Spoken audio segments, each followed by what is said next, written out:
Bechante Lizarazu est un des joueurs emblématiques de l'équipe de France 1998. Il sait tout ce qu'il doit à Aimé Jacquet. Bechante Lizarazu est devenu une véritable icône du sport en France depuis sa victoire en 1998.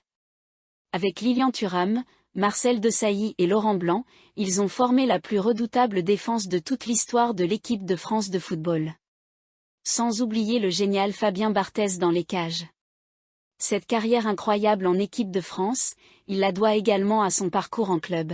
Formé aux Girondins de Bordeaux, il a ensuite évolué dans le plus grand club d'Allemagne. Au Bayern Munich, il a notamment remporté la Ligue des Champions et côtoyé ce qu'il se fait de mieux en matière de professionnalisme. Le natif de Saint-Jean-de-Luz a récemment été interviewé sur les entraîneurs qu'il avait marqués. Le premier nom qu'il a ressorti n'est pas celui d'Aimé Jacquet, mais d'Ottmar Hitzfeld.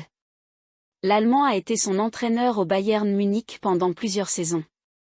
Il a visiblement laissé une trace indélébile dans l'esprit du plus célèbre des arrières-gauches français. Il a en effet dressé un portrait plus qu'élogieux du coach avec qui il a remporté la plus prestigieuse des compétitions européennes en 2001.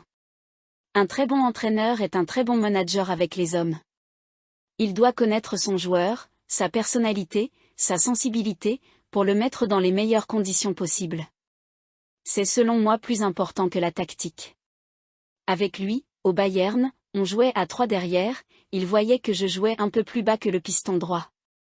Un jour, il me convoque, me demande comment on joue en équipe de France. Je le lui ai expliqué et on a basculé sur une défense à 4. Sa carrière en club a été couronnée de succès avec de nombreux titres. Mais aurait-elle été aussi riche sans sa victoire en Coupe du Monde ? L'ancien joueur du Bayern Munich sait toutefois qu'il doit une fière chandelle à Aimé Jacquet. Ce dernier l'a soutenu alors qu'il était blessé à quelques mois du mondial. L'histoire s'est finalement bien terminée avec un titre de champion du monde le 12 juillet 1998, qui est resté dans toutes les mémoires. Aimé Jacquet m'a toujours appelé. Il est venu me voir à Munich et il m'a dit de faire tout ce qu'il faut en termes de soins et de récupération pour revenir à 100% et être son arrière-gauche. C'est dans ces moments-là que tu sais sur qui tu peux compter.